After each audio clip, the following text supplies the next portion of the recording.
Welcome to என் உலகம் என் வீடு. இன்றைக்கி நம்ம பார்க்க போகிறது என்னோடய style of preparation lemon rice பற்றி. ஒரு 5-6 பச்சை மிளகாயை மிக்ஸி கப்பில் போட்டுட்டு 1 இன்ச்சு இஞ்சியை துண்டு துண்டாக வெட்டி போட்டுட்டு கருவேப்பிலை ஆஸ் யூஷுவல் நான் கருவேப்பிலை எது அரைக்கிறதுனால கூட போட்டு அரைச்சிடுவேன். கருவேப்பிலையும் போட்டு நல்லா நைஸ் பேஸ்ட்டாக அரைச்சி வச்சுக்கணும். அதுக்கப்புறமா சாப்பாடு நல்லா உதிராக வேக வச்சுக்கணும். அதுக்கப்புறம் நம்ம லெமனையும் உப்பு மஞ்சள் 3யும் நல்லா மிக்ஸ் பண்ணி ஒரு 1.5 லெமனை புழிஞ்சிக்கணும். அது கூட இந்த உப்பு மஞ்சள் எல்லாம் போட்டு நல்லா மிக்ஸ் பண்ணி உதிராக வேக வச்சுருந்த சாப்பாட்டு கூட அதை போட்டு நல்லா கலந்து விட்டுக்கணும். கலந்து இதை தனியாக எடுத்து வச்சுக்கணும்.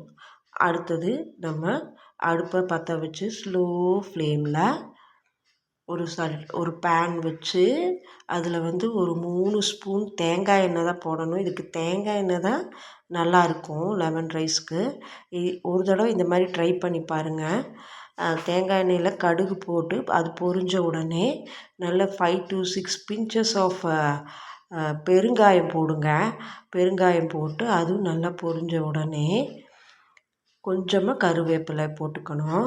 போட்டு அதுவும் நல்லா பொரிஞ்சு வந்த உடனே நம்ம அரைச்சி வச்சுருந்தோம் இல்லைங்களா, அந்த மசாலா பச்சை மிளகாய் இஞ்சி கருவேப்பிலை போட்டு அரைச்சி வச்சுருந்த மசாலாவை கொட்டி ஸ்லோ ஃப்ளேமில் நல்லா குக் பண்ணணும்.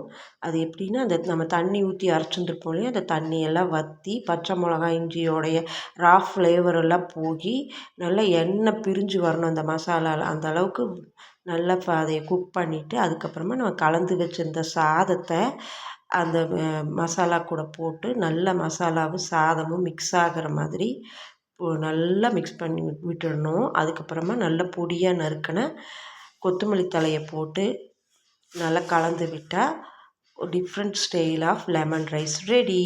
ஒரு தடவை இந்த ஸ்டைல் ஆஃப் லெமன் ரைஸை நீங்களும் ட்ரை பண்ணி பாருங்கள். உண்மையிலுமே சூப்பராக இருக்கும். Thank you. Keep supporting my channel. Bye.